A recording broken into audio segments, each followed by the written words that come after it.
Hello guys, welcome back to the Team Hem channel. James here again, bringing you another deck profile, this time for premium, and I have it for the Royal Paladin clan, and their main boss today is going to be the Sanctuary Guard Dragon. So I've been thinking about doing this deck profile for a bit. I've been working with this deck build recently, and some inspiration from the new stride as well when I was reading up on it, and I put this deck together. And it's been working quite well. I have to say, it's been some surprising results. Swinging big numbers, swinging 4 to 5 times depending what stride you're on. It's actually a pretty solid deck choice to play, especially in the Royal Paladin clan. And I just wanted to share the deck with y'all. Give y'all some ideas if you wanted to play a deck based off Sanctuary Guard Dragon. So without further ado, let's get started. Alright, and we're going to start off with the big boss himself, Mr. Sanctuary Guard Dragon. He has 2 abilities, one being that he gets a crit if your opponent's at grade 3 or greater and you have at least 1 grade 1 unit in the back row. So right there you already know that you're going to need grade 1s in this deck. Sanctuary Guard Dragon, for those who don't know Sanctuary Guard from the past, he's a deck that's based around grade 1s. You want to have a lot of grade 1 units to be able to pump this guy up and to be able to do his restanding skill. In the past, he would pump up the grade 1s with his stride that he had. Very much a grade 1 focus. Most Royal Paladin decks like to focus on their grade 2s, but as V-Era has been happening and they've been redoing some of these effects, it's been more trying to branch out more, trying to do more grade 2s and 1s, kind of, sort of. So Saint Guard is the one that likes to focus on the grade 1s. And his other skill is at the end of the battle that he attacked, while not boosted. So keep in mind, guys, you don't want to boost with any grade 1 when you're attacking with him. You can counterblast 1 and rest 3 back row grade 1 rear guards. And then you discard a card from hand. He'll restand, and he gives all your front row units plus 10. So he basically gives like a front trigger to the front row when he restands, and he doesn't lose drive. That's the important part. He does not lose drive. So he's a really strong boss by himself. He's very good, but depending what units you can combine with him, he can be very devastating. Very, very strong. And so you guys can read the effect there. Take a moment to pause. There we go. And the backup 3 that I use with him actually is Mr. Field Feather. So I'm a huge fan of this card. Every Royal Paladin deck I build, I try to incorporate this grade 3. The draw power that it offers to the deck and the field power, the field that you can create just from this card alone is amazing.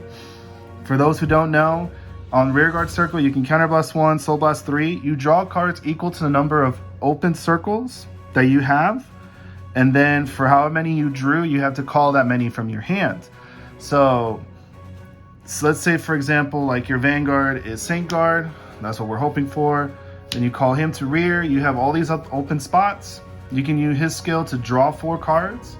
And then after you draw 4, then you can call anything you want from your hand. It doesn't have to be those 4 that you drew.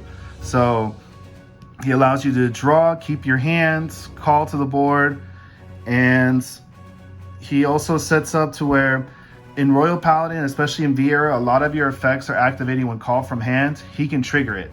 So you can draw all your cards and then you call them all out, but because they're all being called from hand, they'll all trigger. So they'll all be on standby and you can resolve however way you want in whatever order.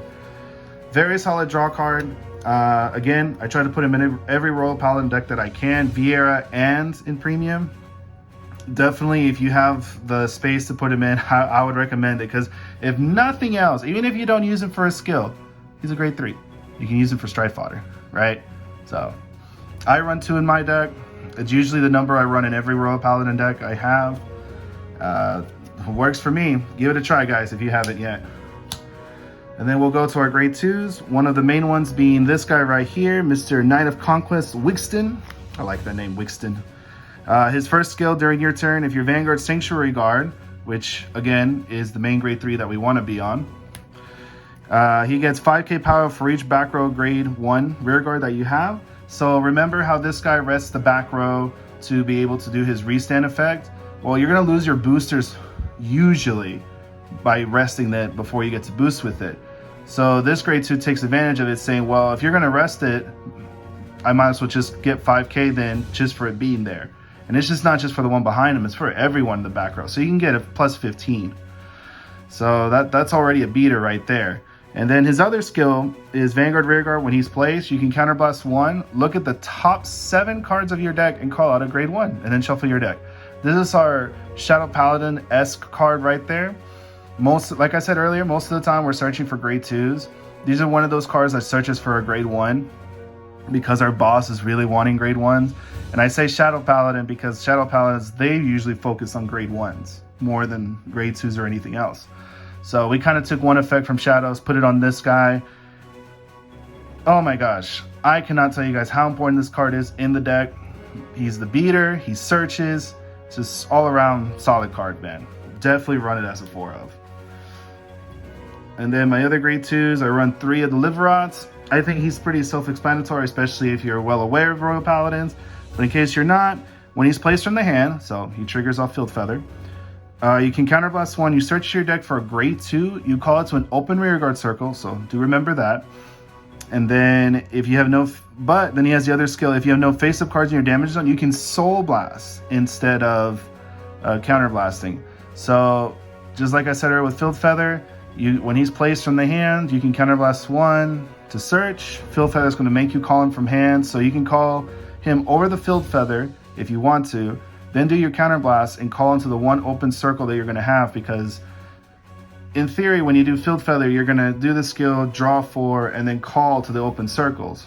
Well, with this guy, you can call over the Field Feather, have 1 open circle anywhere you want it, and then do his skill and search. So there is that. And he's also really good because if you don't have counterblast to spare, you can Soul Blast instead. In this deck, unless you Field Feather, this deck doesn't use the soul for anything else. So big plus right there. And then another grade 2 I run, one of my favorite Royal Paladin cards, Knight of Chivalry, Robble. He's a very chivalrous man, let me tell you. So you can call him to the rear during your main phase. To counterblast 1, return a non-grade 2 from your rearguard circle to the bottom of your deck to draw 2 cards and call 1 from hand. And so again, he's one of those cards that he wants to be placed, but this one specifies during the main phase, which again, with Field Feather, you can call this out and he'll trigger. He can actually return the Field Feather since he's a non-grade 2. But most of the time I use him to return like the over trigger if it's in my hand, or if there's a certain trigger I want back in the deck, I can use him to put it back into the deck. And it's a really good card. I think he should be in every Royal Paladin deck. I've seen some builds that just don't run this guy at all, which the explanation makes sense, but in my mind, I cannot play Royals without this guy. This guy's just too good, too good. And then his second effect, which is really nice, is if he's in the front row, all of your back row rear guards can't be retired by card effects. And so because Sanctuary Guard wants his grade 1s in the back row, he doesn't want them to get retired. He doesn't want them to be removed at all. So by having him in the front row, like so, he protects your grade 1s. So it's going to be even harder for your opponent to remove them off the field, so that way they can stay there and be used for Sanctuary Guard Dragon when he does his skill. So I was running him at 4. Unfortunately, I saw him way too much, and I didn't really need to use him all the time that I saw it. So I cut him back down to 3, and that's a ratio that's been working for me personally. So definitely run it if you can, at least a 3 of. If you think you can get away with a 2 of, hey, try it, man. This is Royal Paladin. Royal Paladin, we search for our 2, so you can potentially search for this guy with other cards. Just remember, you have to call him during the main phase to get his effect, to return a card. So do that. Speaking of protection, thanks to Overdress, we got this amazing grade 2, the 9 of Protective Spear, Arthur. His second skill we don't really use at all because this deck doesn't Persona Ride. But it's the first skill that when he's in the front row, all your rear guards that are not named him cannot be chosen by your card effects. So if you have him in the front row and then you have Rebel in the front row, not only does he prevent the back row rear guards from being retired by card effects, this guy prevents all the other rear guards, including the back row and him, to not be targeted by your opponent's effects. So for example, if you're playing against Narukami, you have these 2 on the board in the full back row, and they go stun burst, please bind 4 from your field. Well, thanks to this guy, you can't choose the other 3. All 4 have to be chosen all at once, all together. So he'll protect the other rear guards from being chosen. So you can choose him for stun burst, he'll go away, but the others get protected. Same thing for other effects that target as well. He protects your back row. Same reason for him. So that way Vanguard can use the back row grade 1s to restand. And so definitely run Arthen as well in your Sanctuary Guard deck if you plan on making Sanctuary Guard along with the Rabble. So that way you can have that extra protection. It's also really good against Kagro when they try to denial Griffin your rear guard when attacking. You can put all the criticals and effects, everything to the other rear guard and swing with it. If they try to denial Griffin, well, he says, well, it can't be targeted. So definitely run if you can. And then my one of in the deck is Mrs. Maple here from Overdress. So we don't get to use her second skill that the Gria part offers, but we get to do the first one, which is when a grade 3 or greater Vanguard is placed during the riot phase. That's important.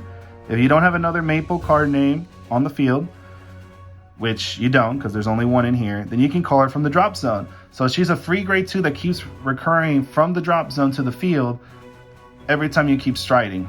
Because when you stride, you're placing a grade 3 or greater Vanguard during the ride phase because the stride step is part of the ride phase. So she'll trigger every time you stride. And for a particular stride I'll go over in a little bit, it's very important to have grade 2s or higher on the field so she can be that free extra target or free extra card on the field to fulfill that condition. So definitely run her as a one of. If you're wondering, well, how you're supposed to see it if you only run it as a one of? Well, the fact that she's a grade 2 makes her an excellent target for Mr. Liverot right here. You can ride him as your grade 2 ride if you have it, Counterblast 1 or Soul Blast, depending if your opponent gave you damage or not, and you can search for Maple. And by doing that, you'll always now have Maple ready to go for the remainder of the game. So that's the main way I get her out to the field and I see her. Sometimes I'll draw into her, but 90% of the time, I'll ride him or call him to rear, call her out, boom, she's ready to go. So there's that. And now for the main grade of the deck, the grade 1s, we run the 4 Sissless. Not much to explain. Top 5, search for a grade 3. Main Vanguard, Sanctuary Guard. We need that Sanctuary Guard ASAP. Have it ready to go. So he's your man. And then Sanctuary Guard has his own searcher actually. The Authoritative Knight Valizul. I hope I said that right. He, when placed on the Vanguard Circle, you can check top 7, not only for Sanctuary Guard Dragon, but you can also search for a Wigston, so you can get one or the other and add it to your hand. Cool thing is you don't have to discard for it, so love that. His second skill is the main skill that you want. So if you have to ride him to search, it's okay, as long as you can try to get one of these other ones as well. So, because he says when your Vanguard Sanctuary Guard and its name attacks, it gets plus 10k to the end of the battle, and then if you have no face-up cards in your damage zone, you can countercharge 1. Why is that important? Sanctuary Guard needs the counterblast to be able to the rest of 3 and restand. Well, if you do all your counterblasting effects for your 2s or your Field Feather or anything else, guess what? You run out of counterblast. And it can happen pretty easily depending how much your opponent denies in damage. So if you can call him out, you can do all your skills, and then you can go into whatever stride you have. Or if you're going first grade 3, you ride Saint Guard. And you swing with the Saint Guard, you say, well, I have no face-up damage, so I can't counter for a skill. But wait, he's here. You countercharge 1, you give 10k to your Vanguard. Now you have the cost to be ready to be paid for the Sanctuary Guard. So he's a very, very key card for the deck. One of the key grade 1s you want on the rearguard circle at all times. Definitely as a 4 of. Have to run this as a 4 when you're playing Sanctuary Guard. Even if you can search for it, run the 4. Because imagine if you're running 3 and then 1 or 2 of them gets damaged, you only have 1 in the deck and you whiff the search off the Wigston, for example. We don't want that to happen. No worst case scenarios. 4 of. Must. And then for my other grade 1s that I run, I actually run 3 of this guy right here, Knight of Warhammer Augustus. I'm pretty sure you've seen him in other deck profiles I've done for Royals. So I'll just explain it real quick. If you boost a Blaster Blade card, you can counterblast this card to give it an extra giant 5. You saw there's no Blaster Blade, so we don't use it for that effect. We use it for the second effect that once per turn in the back row, at the end of the battle, your Vanguard attack, you can restand this. The main reason we run this guy is because of how the timing of effects work. So let's say I'm going with Sanctuary Guard, and for argumentative sake, let's say we have these 3 in the back. I can do Sanctuary Guard skill. At the end of the battle, he attacks, he triggers, and then these trigger as well on standby. So I can resolve him first. I do the counterblast. I rest the 3 of them, and then he'll stand back up. And then since these 3 are on standby, my Vanguard has attacked. They all can now resolve because it's all once per turn, but it's each a separate card copy. So each of their once per turns will go off, so I can restand all 3 of them. So I can still keep those boosters to boost the rear guards even after he attacks, when normally you shouldn't be able to. So that's the main reason why I run this card. A restanding booster that you can rest for Sanctuary Guard and still get the boost out of it. Hell yeah, man. That sounds like a bonus in my book. So if you're gonna play Vanguard, try to fit in some of these in your deck. Even if it's just 2 of, it's really nice to have this card, especially being able to boost your rear guards to swing big. Right there. And then the last grade one I run is the Dream Painter. The reason is because of the fact that we have Wigston, we have Field Feather, and then we have a certain stride that can all call this out by card effect, which would trigger its ability to return a grade 2 or less card from the drop zone to the bottom of your deck, or put it into your soul if you need it. But if you put it on the bottom, he gets 5. Obviously, because it's Vanguard, we don't really care about the +5 because we're most likely going to rest it. He really matters if you go into a certain stride, which I will go into. And I usually use him just to recycle an over trigger or any triggers in the drop. Excuse me. Any triggers in the drop that are grade 0s. Unfortunately, he cannot return Heal Guardians because they're not grade 2s or less cards. But like, you can return a draw trigger, a critical trigger, the over trigger, like I said. If you need an extra card in soul, you can put a grade 2 or 1 in the soul. Very versatile card, very easy to use now. So if I would recommend running this card as well. If you don't like it, totally understandable, but hey, if you have the space, I would do it. Then for the triggers, just real quick, we run the 7 crits. Stride Fodder crit, go in the soul +10 and draw crit. Self-explanatory. For draws, I run 4 of the draw PGs. Just so, because not only are they perfect guards, but they're draw triggers, I want to strive check these if possible to draw into more combo pieces. So definitely would run the 4 draw PGs. And then the 4 Heal Guardians. Not only am I trying to get to grade 3, which is the powerhouse of the deck, but if I need to, these are grade 3s. They can be used as stride fodder. So I run the 4. No situation has come up to where I would wish I had the other heals instead. The Keter Sanctuary over trigger because extra drive checks are nice, especially in this deck, swinging with big rear guards. I like this over the vanilla 100 million to 2 units personally, but if you have that preference and you rather use that, go for it. And then of course our starter right here, regular V starter. And then let me go into the strides. So we run 4 of the Crystal Luster. For those who are very familiar with Premium, self-explanatory why we go into this guy. He copies our Vanguard, our Heart's abilities, so he copies all of Vanguard's ability. So that's why I said earlier that when you don't lose drives, that matters, because you can stride into him, you get the triple drive because he's a stride, swing triple drive, restand, swing triple drive again. And because you're striding, more than likely your opponent's a grade 3 or greater, so he gets the extra critical from Sanctuary Guard's continuous ability as well. So definitely, he's the kill shot, the big pressure boy of the deck. But the reason why I put this deck together was because of this new stride. Mr. Divine Knight of Triumph, Eulogius. Really bad with names, but here's the effect right here. Basically, when he attacks, he's kind of like a Field Feather in his own way. You counterblast 1, flip a G unit face up. You draw the same number of cards as the number of rear guards you have, and then for however many you drew, you call the same number from hand. If you have 5 or more rear guards after you do all of that, you can get an imaginary give 4s.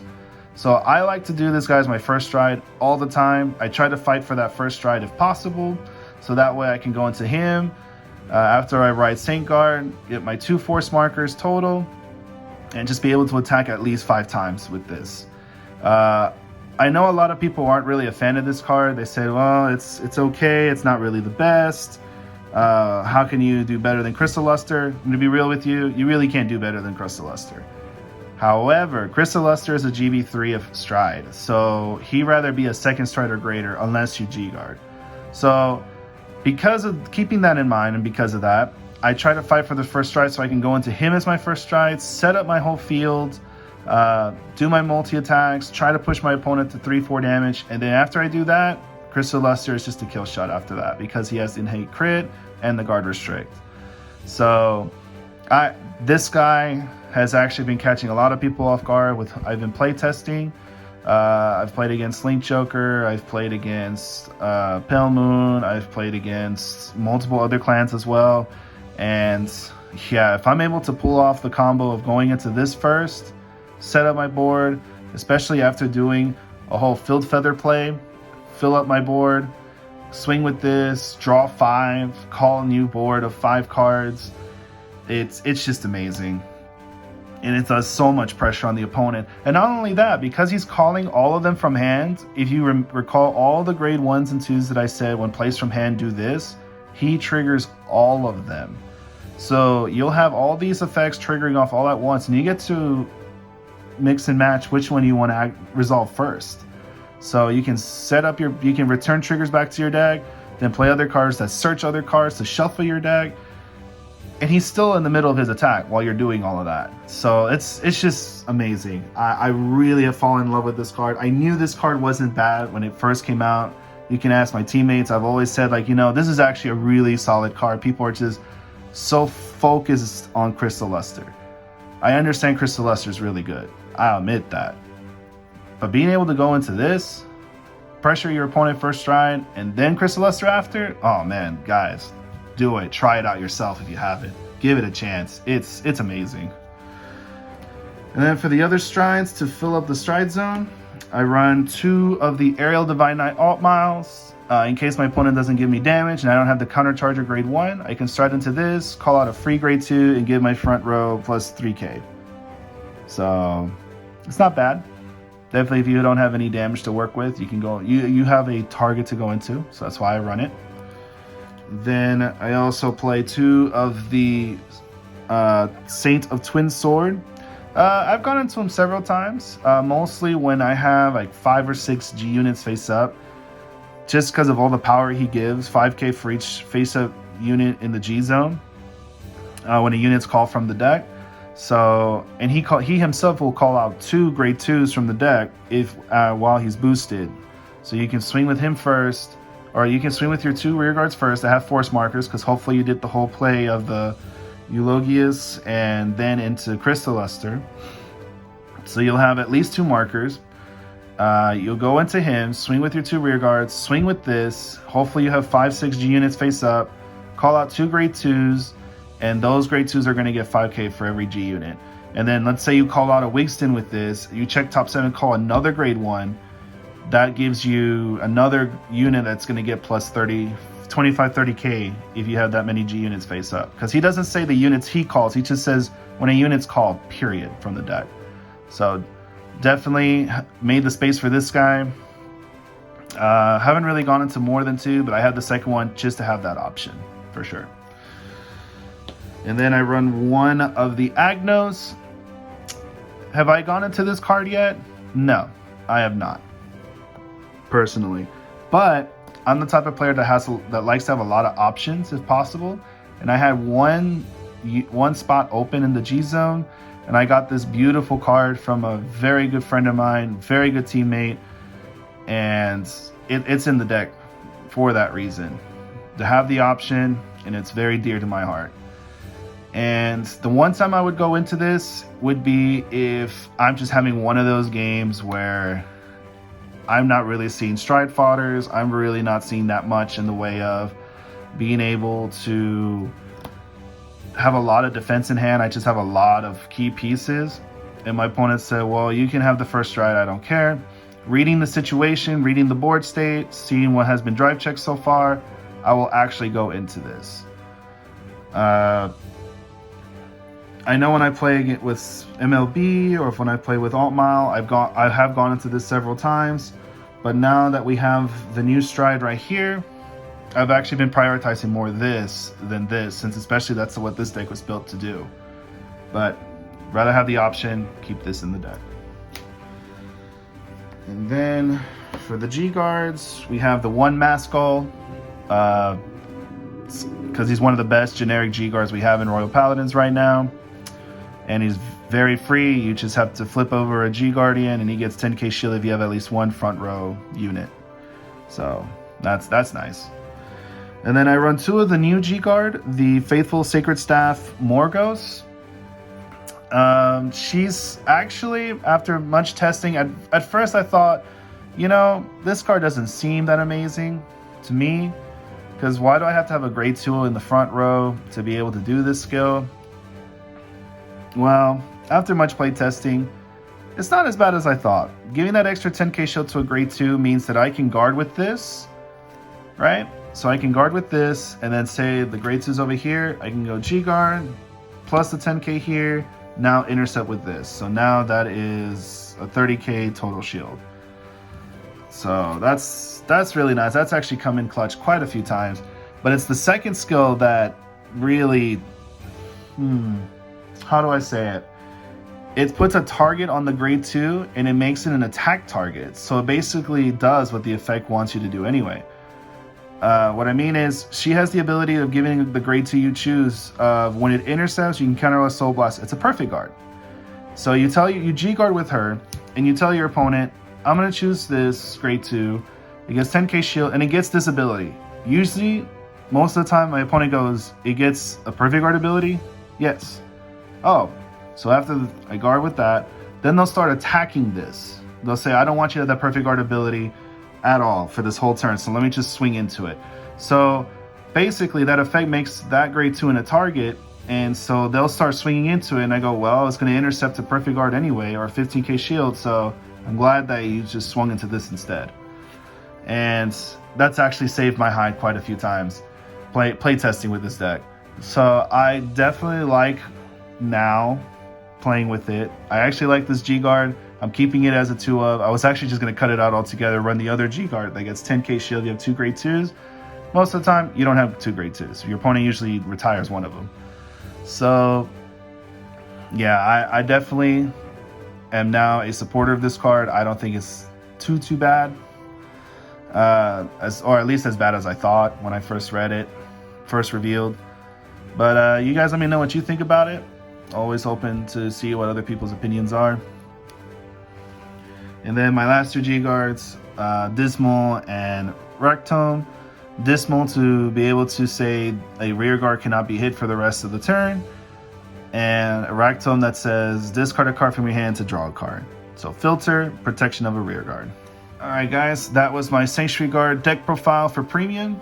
Hopefully you guys enjoyed it. Thank you so much for everyone's support and love for the channel. We're definitely trying to keep up with these video uploads with content that you guys like. But as I've said before, I'll say it again, please like and subscribe if you want to see more content like this. If you want to see different type of content, hey, let us know in the comments. You can be as brutal, as nice, or as mean as you want. We don't care. As long as we just get input from you guys, every little bit helps. It helps us and decide what we should do for our next videos. But if you guys don't say anything, we just assume that you guys like these deck profiles and these matchup videos, and we're just going to keep doing that. But with that being said, again, hopefully you guys enjoyed. Hopefully this gave you some ideas to maybe try in your Sanctuary Guard decks if you wanted to, if you're already playing it.